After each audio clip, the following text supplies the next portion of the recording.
Amém. Graças a Deus. Chamar o pregador, sem mais delongas, né? Chamar o pregador dessa noite, irmão Fábio Leles, que tem sido um companheiro fiel, um servo fiel, e tem caminhado junto aí conosco. E com certeza Deus vai usá-lo como instrumento nesse culto especial aqui, né? De gratidão a Deus, que Ele mesmo solicitou, né, Fábio? Então vamos orar por ele? Senhor, eu quero colocar agora nas tuas mãos a vida do irmão Fábio, para que o teu Espírito o tome e faça dele um instrumento nas nossas vidas, de edificação, de transformação. Amém, Pai de graça, de misericórdia, eu quero clamar a Ti, meu Deus, que o Senhor possa, meu Pai, usá-lo, meu Deus, de acordo com a Tua soberana vontade nessa noite. Amém. Mas que, ó Pai, ele fale, Pai, não de si mesmo, mas fale as palavras que o Senhor colocou em seu coração com ousadia e confiança. Amém. Na certeza, meu Deus, de que o Espírito Santo está trabalhando em nossos corações. Em nome de Jesus, amém. Amém. Amém. Boa noite. Graça e a paz do Senhor Jesus. Irmãos, hoje, para mim vai ser todos os cultos são especiais, mas esse culto vai ser mais especial ainda, né? Eu tinha falado com o pastor que eu gostaria de fazer um culto de agradecimento a Deus. Aí ele falou, quarta-feira você está responsável, você já faz o culto. Eu falei, esperto, né? Já une o útil ao agradável. Não tem muita questão. Então, como hoje é o nosso Tadel, eu tentei articular as duas coisas, trazer uma mensagem e contar um pouco do testemunho para a gente poder fazer esse culto, então, de agradecimento ao Senhor. A primeira coisa que eu fiz foi procurar o irmão Marcos Libório. Falei para ele assim, Marquinhos, gostaria que você cantasse algumas músicas especiais. Então, as músicas que vocês já ouviram já foram escolhidas para o culto. São músicas de agradecimento, que o Senhor realmente tem cuidado e abençoado a nossa família, né? Bom, eu quero falar hoje sobre o tema, o que é preciso fazer para ser um líder de célula de sucesso? O que é preciso fazer para ser um líder de célula de sucesso? Abre sua Bíblia comigo para 1 Coríntios capítulo 9. 1 Coríntios capítulo 9, versículo 26. 1 Coríntios 9, 26.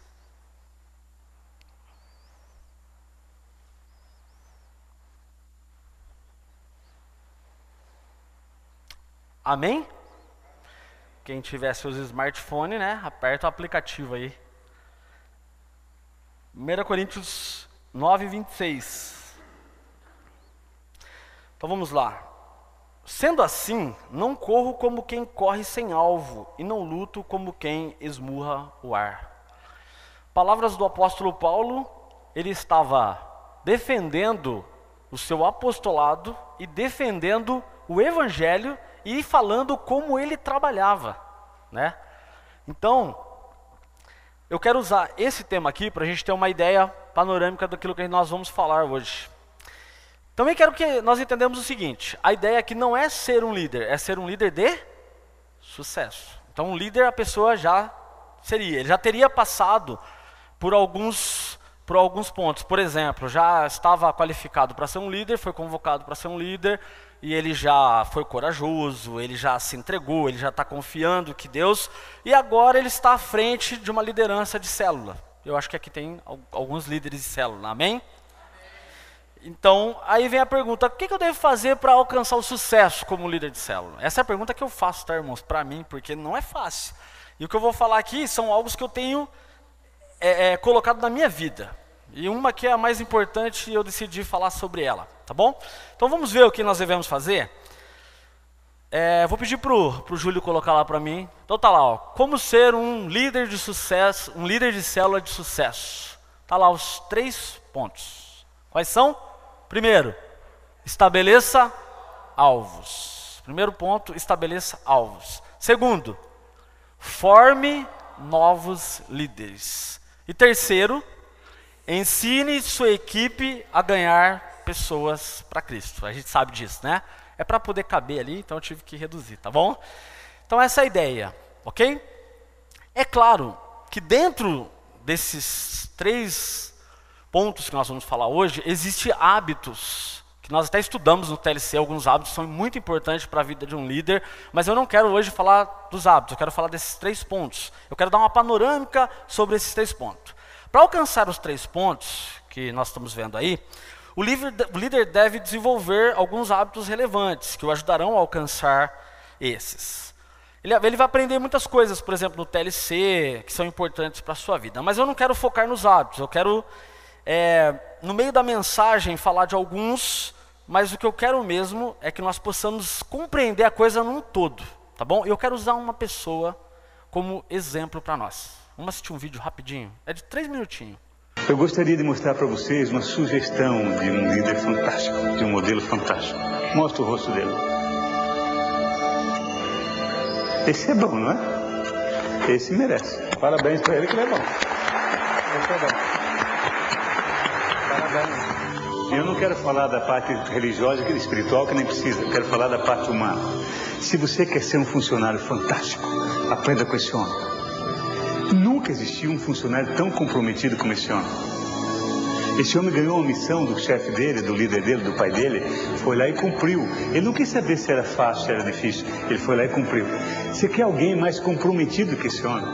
Se você quer ser um funcionário extraordinário, aprenda com esse homem. É o funcionário mais extraordinário que alguém poderia ter. E se você quer ser um líder fantástico, você quer ser um líder muito além da excelência, aprenda com esse líder. Esse homem pegou 12 funcionários sem talento nenhum e fez deles pessoas que mudaram o mundo. Ele era um líder tão fantástico que ele conseguia lapidar o que as pessoas tinham de bom. Ele tirava o que as pessoas tinham de bom e fazia ela acreditar que elas podiam ser melhor. Esse líder, ele conseguia fazer as pessoas se sentirem amadas. Nunca um funcionário se sentiu tão amado como os funcionários desse homem.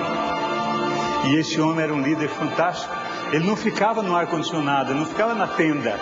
Ele ia junto, ele acompanhava, ele sentia o mercado. Você pode até não acreditar nesse homem, mas nós temos que admirar esse homem. Esse homem é extraordinário. Ele conseguiu, como ninguém, colocar o sonho no coração dos funcionários. Num lugar onde os funcionários não tinham nem condições de sonhar, nem de ter esperança. Ele foi lá e disse, nós podemos mudar o mundo. O nome mais procurado na internet mundial é Jesus Cristo. Porque ele é um sucesso absoluto. Vai ter dia que você vai escorregar. Vai ter dia que você vai cair. E o que ele veio nos lembrar é isso. Que cada um de nós precisa acreditar mais em si mesmo. Acreditar no país onde vive. Acreditar na sua empresa, no seu trabalho. Acreditar na equipe e acreditar em Deus. Quando você acredita em Deus, você pode cair 1 milhão de vezes. Deus vai te levantar 1 milhão e uma. E para Deus não importa quantas vezes você cai. Para Deus importa quantas vezes você quer levantar. E acredite, você pode ser muito melhor do que você já é. Procure o topo. Porque produtividade, qualidade, excelência, isso é obrigação nossa. Deus nos fez para isso, para ser cada vez melhor, para buscar o topo. E eu espero nessa noite ter pelo menos lembrado vocês que cada um de nós pode ser melhor do que já é. Que cada um de nós pode buscar o topo e ir além do topo. Busca o topo. É lá que a gente vai se encontrar. Obrigado. Bom, Daniel Goldrin, ele é um palestrante para assuntos corporativos, né? E ele usou ali Jesus Cristo como uma referência para fazer uma palestra para funcionários, para líderes de empresa. Acho que alguns já tinham assistido esse vídeo, é um vídeo um pouco antigo, mas é interessante que às vezes nós, cristãos, esquecemos de olhar e ver qualidades que as pessoas às vezes de fora conseguem ver e usar para desafiar, motivar até o mundo corporativo, né? E interessante é o seguinte, volta para mim, isso, olha lá, nós estamos falando de 3 pontos, não estamos? Estabeleça alvos. E o que ele falou? Que ele recebeu uma missão, não é isso? Qual era o alvo? Implantar o reino na terra, certo? E ele foi e cumpriu até a morte, certo? Então, Jesus tinha o seu alvo estabelecido. Ele tinha um alvo. Segundo, formar novos líderes. Ele pegou 12 homens, treinou 12 homens e mudou o mundo através da vida desses 12 homens. Ele preparou 11 líderes, né? Depois Paulo assume e passa a ser o 12º. Terceiro, ensina a sua equipe a ganhar pessoas. Ele não ficava no ar-condicionado, ele usou essa frase. Ele saía do ar-condicionado, ele saía da tenda e ele ia junto. Quantas vezes nós vemos na Bíblia, Jesus na casa de fulano, na casa de ciclano, Jesus, ele está ensinando, ele está treinando, né? E às vezes a gente quer que as pessoas já saibam as coisas sem que nós vivemos junto. E aí, irmãos, eu parei para esse todo e falei, é isso que eu preciso fazer. É isso. Esse é o todo. Então o meu objetivo hoje é que nós consigamos enxergar esse panorama. Jesus tinha uma missão, Jesus treinou pessoas e Jesus, ele ensinou as pessoas a ganhar e as enviou. Ele fez essas três coisas. E na célula, basicamente, é isso que nós temos que fazer. Só que o problema é que às vezes a gente perde o foco. Começa a focar para lá, para cá. Eu sou assim, para perder o foco é rapidinho. Na empresa eu estou fazendo uma coisa, o telefone toca, aí eu tenho que atender, aí daqui a pouco eu falo, meu, o que eu estava fazendo mesmo? Eu já não lembro mais. Né? E eu acho que não é diferente. Então se você conseguir guardar esses 3 pontos como líder de célula, eu acredito que a probabilidade de sucesso vai ser enorme. É claro, precisa de esforço? Precisa de esforço. Precisa de hábitos, de oração, precisa de tudo isso, precisa. Mas a ideia hoje é esses 3 pontos. Entenderam? Então tá lá. Estabeleça alvos, forme novos líderes e ensine sua equipe a ganhar. Mas dos 3, hoje eu quero falar só de um. Só de um. Estabeleça alvos. Abre sua Bíblia aí para Provérbios 16. Provérbios 16.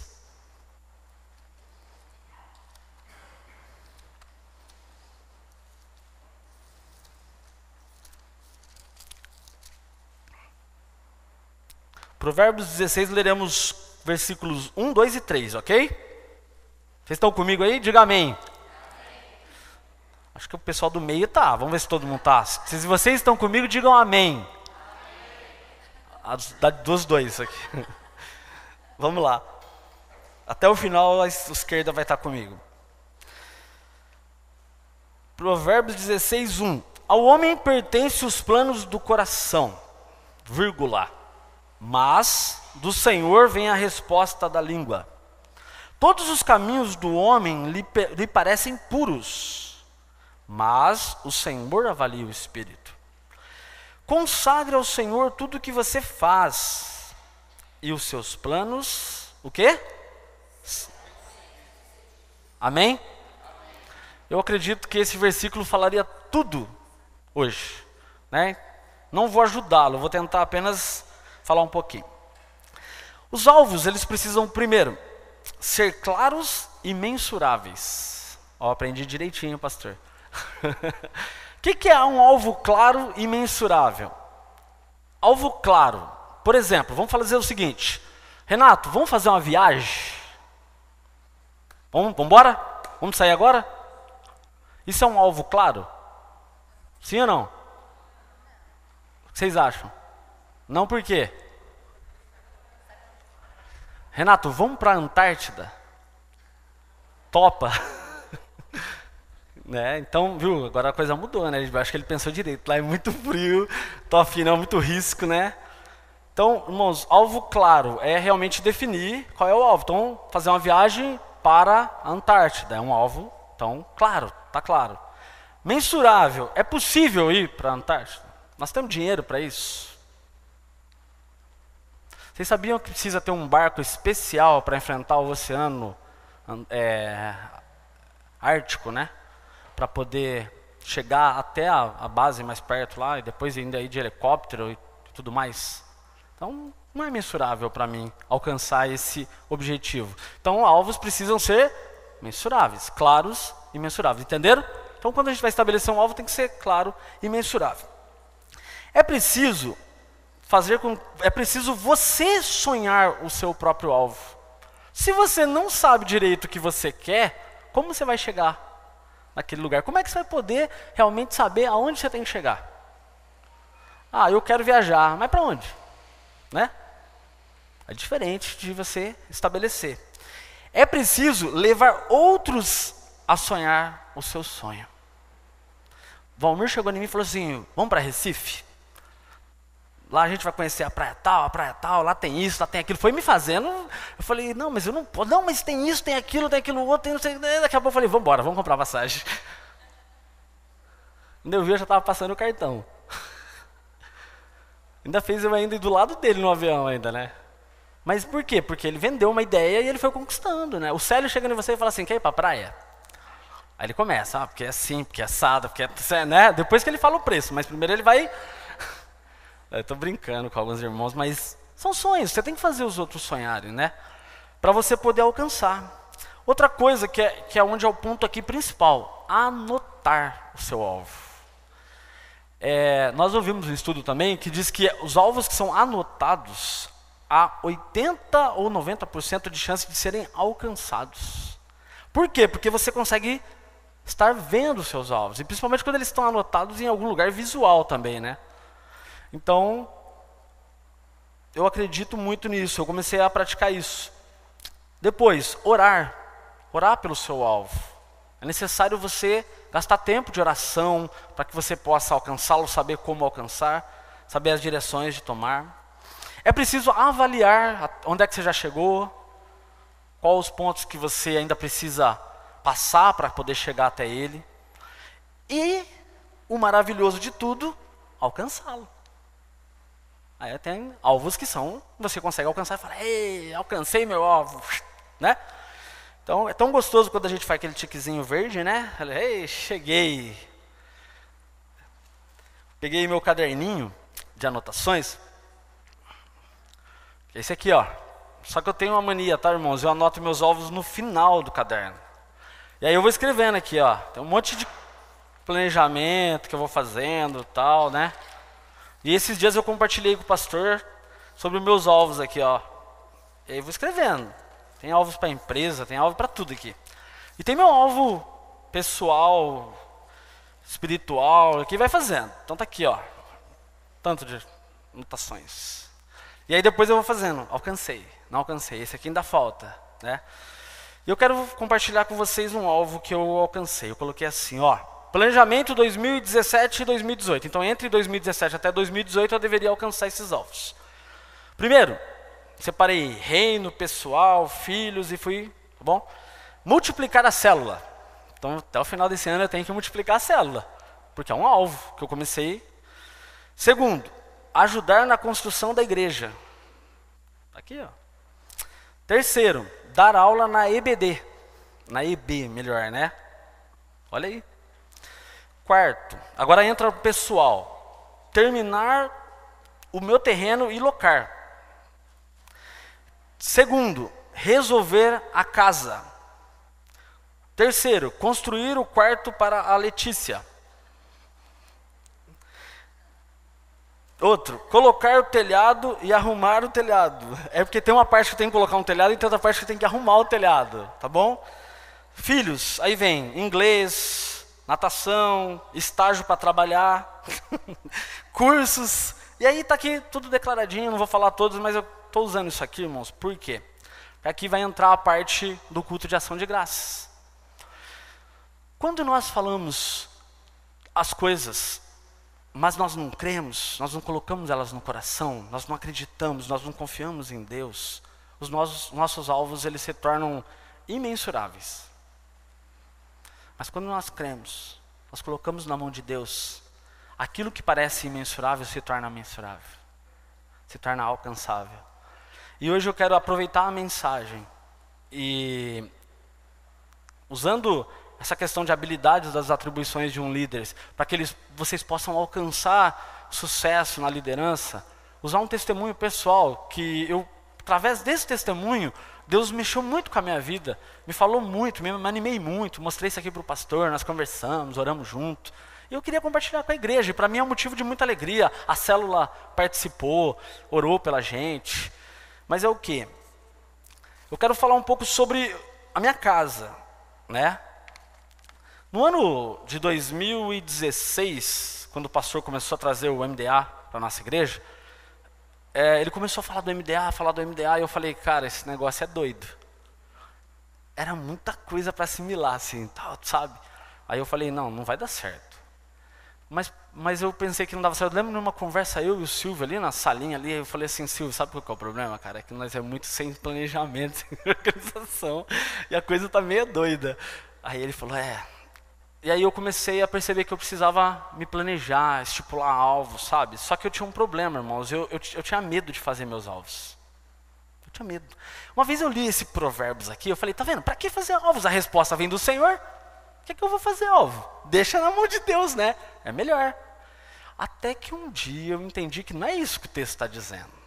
Ele está dizendo que o homem deve fazer alvos. O homem deve fazer planos. Mas Deus é quem vai conformar os seus planos e vai alinhar eles. Entendeu? Aí que a coisa começou a funcionar na minha cabeça. Por que eu tinha medo de fazer alvos? Por que vocês acham que eu tinha medo de me planejar? De não alcançar, de não dar certo, decepção. Eu não queria passar por decepções. E era aí que estava o problema, entendeu? E aí, numa das conversas, alguém me disse assim, velho, se você não alcançar, não alcançou, pelo menos você consegue medir se você chegou lá ou não. Pior é se você não fizer. Falei, bom, vamos lá. Comecei os primeiros rabiscos, sabe? Aí comecei os primeiros rabiscos e tal. E no meio de tudo isso eu fui aprendendo. Ainda estou aprendendo, mas alguns você começa a ver os resultados e a alegria começa a fluir no nosso coração. E é tão gostoso quando, por exemplo, na célula você coloca um alvo e você ora, e você busca Deus, e você alcança aquilo. O que acontece com nossos corações? Tem um alvo que a gente coloca na célula lá, Natanael, né?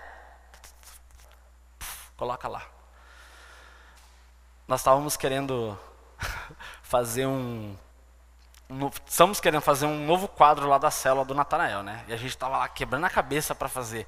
Aí brincando lá, eu falei assim, já que a célula é resgate, vamos fazer um caminhão de bombeiro, né? E aí a gente estava brincando, aí o Luiz falou assim, põe um prédio cheio de chamas assim, e eu falei, não, misericórdia, quem entrar aqui nunca mais quer voltar, né?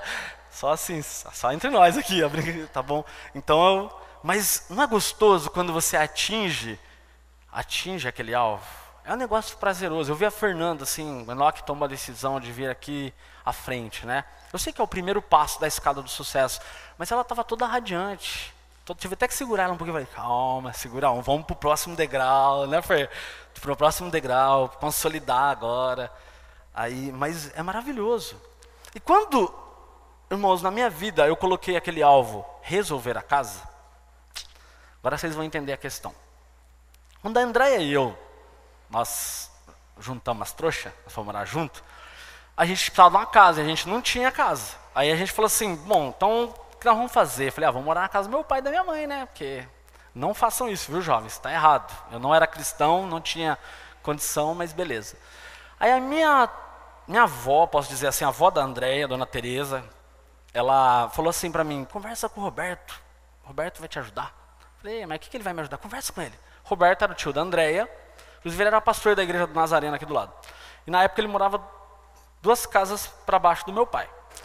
E beleza, fui conversar com o Roberto. Aí cheguei no Roberto e falei, Roberto, é o seguinte, rapaz, eu e André vamos morar junto e tal, e eu não tenho casa, mas a dona Teresa mandou conversar com você. Aí ele me contou de um problema da casa dele, que ele tinha vendido para uma pessoa, essa casa tinha um problema de financiamento com a caixa, isso, aquilo. E a moça, ele explicou direitinho para a mulher, porque ele era pastor, ele é pastor, ele é um cara bem honesto, e ele explicou direitinho para a pessoa como é que estava a situação, que ela dependeria da Caixa Econômica para poder acertar. Quando a mulher foi na Caixa Econômica, a Caixa Econômica falou, não, a casa não é sua, e realmente não era dela, era do dono anterior. A moça foi no conselho de pastores, quase que ele perde o pastorado por causa disso. E ele precisava devolver o dinheiro para ela, que era um valor que ela tinha dado, mas ele vendeu a casa para ela continuar. Sabe aquele tipo, vendo o ponto, passa o ponto, assim? Mais ou menos assim. E aí ele pegou e falou para mim, olha, se você me der tantos mil reais, eu vendo a casa para você. E o valor era um valor muito bom. Aí conversei com meu pai falou assim, beleza. Aí meu pai sempre esse jeitão esperto dele, né? Falou assim, mas fala para ele dar metade, e metade era que a mulher colocar a mudança em cima do caminhão. Seu Luiz não dorme no barulho, não. Aí beleza, aí a gente conversou, deu tudo certo, irmãos, e a gente entrou na casa. Isso aconteceu há 15 anos atrás. 15 para 16 anos. Só que aí Fábio foi tentar resolver com a Caixa Econômica e nada de resolver, e não conseguia, e mexia para cá e mexia para lá, e eu tendo conta na Caixa, gerentes da Caixa, eu pedia para um, pedia para outro, pedia para minha prima que é advogada, e nada conseguia resolver, nada mesmo. A gente comprou outras casas, mas a minha não conseguia resolver. E eu queria construir o quarto para a Letícia.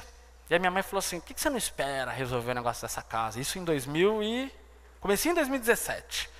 Eu falei, eu não aguento mais ficar esperando tanto, eu preciso resolver isso aí.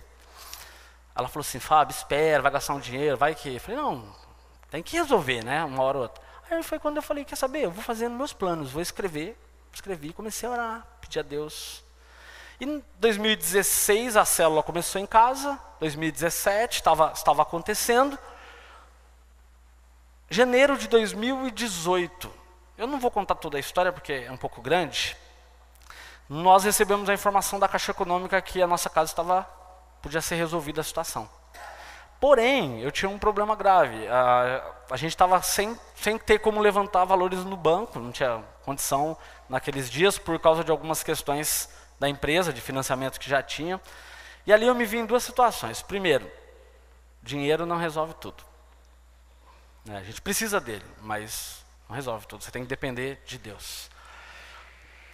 Aí meus pais me ajudaram, são uma bênção na minha vida como sempre, e a gente conseguiu levantar o dinheiro, eu orei a célula orou comigo, a gente conseguiu levantar o dinheiro na questão de 3 dias assim, e a gente conseguiu pagar a casa. A casa está quitada, mas o mais interessante é que eu queria resgatar o financiamento, porque o valor ficaria mais em conta, para que eu pudesse pagar. Mas eu não conseguia, porque o ex-dono havia morrido. Entendeu? E o problema ficaria maior. E eu orando, pedindo a Deus, como é que eu vou resolver isso, A Caixa Econômica me fez a proposta, a casa foi paga e a casa saiu no meu nome com a diferença do financiamento que faltava. Então, o que eu quero dizer para vocês? Que quando Deus age, quando a gente confia no Senhor, quando nós fazemos planos e eles são colocados na mão do Senhor, versículo de Provérbios 16, versículo 3 diz assim, consagra ao Senhor tudo o que você faz, e os seus planos serão bem-sucedidos. Então hoje eu quero agradecer ao Senhor, porque eu tenho certeza, irmãos, tenho certeza que foi a boa mão de Deus na minha vida. Eu sei que Ele usou meus pais, a história é tão grande, tantos detalhes, que outro dia meu pai estava falando, agora eu entendi porque eu não comprei a chácara da sua tia, eu comprei a caminhonete, ele faz o joguinho dele na cabeça, é meio doido, mas tudo bem. Mas aí eu falei, é verdade, tudo Deus já está na mão do Senhor, né?